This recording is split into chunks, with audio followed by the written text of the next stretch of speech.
Hey everyone, thanks for tuning into this episode. This month we're talking to Jeremy Gehle from our water admin team and Tim Gokie from our dam safety team about the field work that they've done this year, about how the drought has affected the work that they've done this year, just some general updates. So we're going to break this up into two parts. Part one is going to be with Jeremy Gehle and part two is with Tim Gokie. But yeah, thanks for listening and we'll catch you in the next one.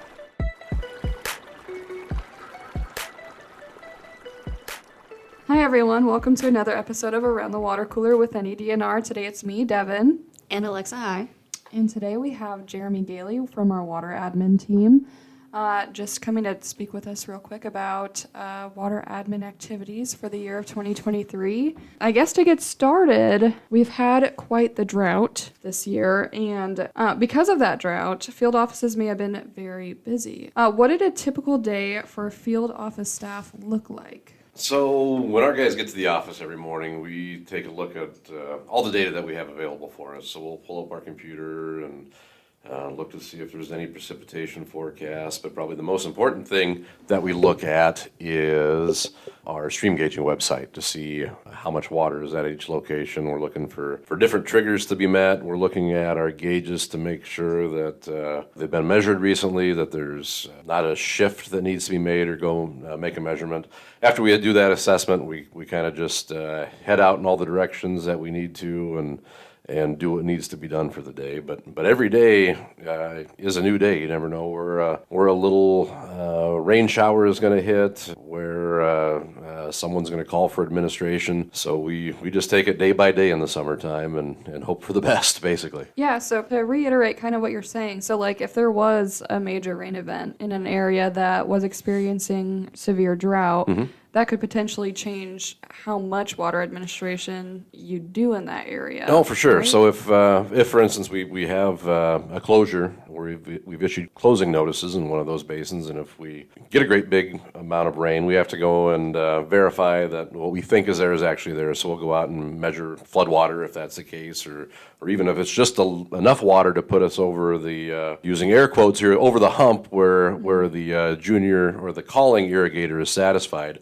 We have to go and make sure that they are indeed made whole then with that rain. And then we have to chase down the other junior irrigators that we do have closed and issue them opening orders so that they can perhaps have a chance to irrigate them too. So speaking of irrigators, we were just wondering, does the irrigation season look different from the beginning to the end for your team? Every year is unique. I've learned after being here for 20 plus years. So at the beginning of the year, things looked pretty bleak actually in terms of the entire state of Nebraska. But what we saw at the beginning of the year is the Panhandle, the South Platte River Basin, starting in Colorado and on its way down to Nebraska.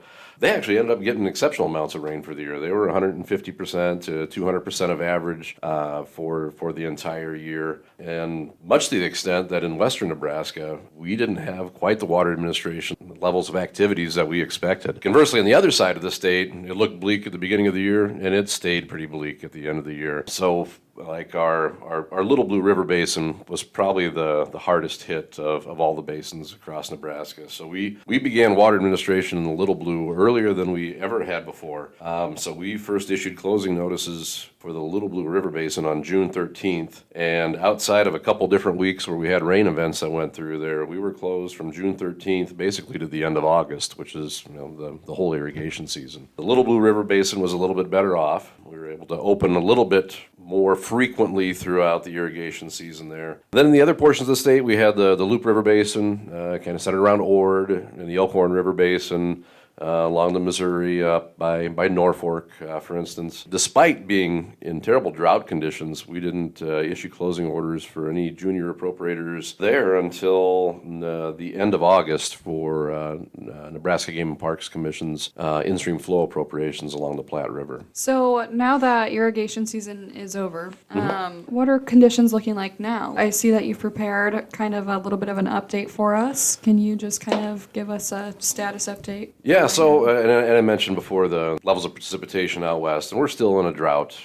as you guys are probably well aware of here too, and particularly in eastern Nebraska. And what we're seeing now with the rivers and with stream flow, the ongoing drought is really having an effect on the base flow of the rivers. So if we haven't got a lot of rain, the rivers are reflecting that, and they're staying historically low for this time of year. So as we look around the state, we're seeing slightly below average stream flows to much below stream flows in different areas. This looks to be an exceptional El Nino year, and in Nebraska, that just kind of puts us on the dividing line. Kind of depends where the jet stream sets up to know if we're going to get a lot of precipitation or be dry too. So it could be a really wet winter, or it might not. We'll just take every day as it comes and see what happens. That seems to be the theme for you guys. Yeah.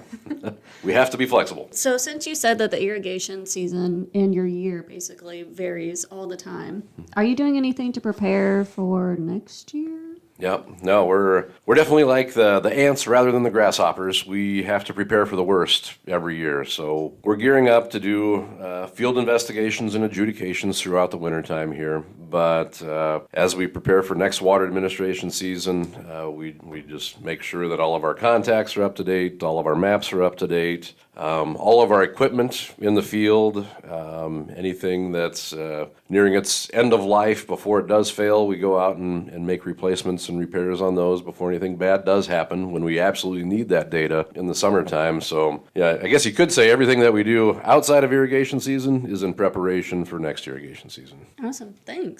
Yeah, thank you so much for joining us for the update today. And I guess it's, as a side note, stream gauging activities never really end. You guys go out there with your ice augers, so. Yep, all year round. We'll all be out there and measuring the rivers at least once a month. Yeah, so if you see some guys out there drilling into ice, either they're having a really good time and might be ice fishing, or they're working. So Depends upon the person if they enjoy it or not. yeah. All right. Well, thanks, Jeremy. Yep, and thanks. Break time's over. Break time's over.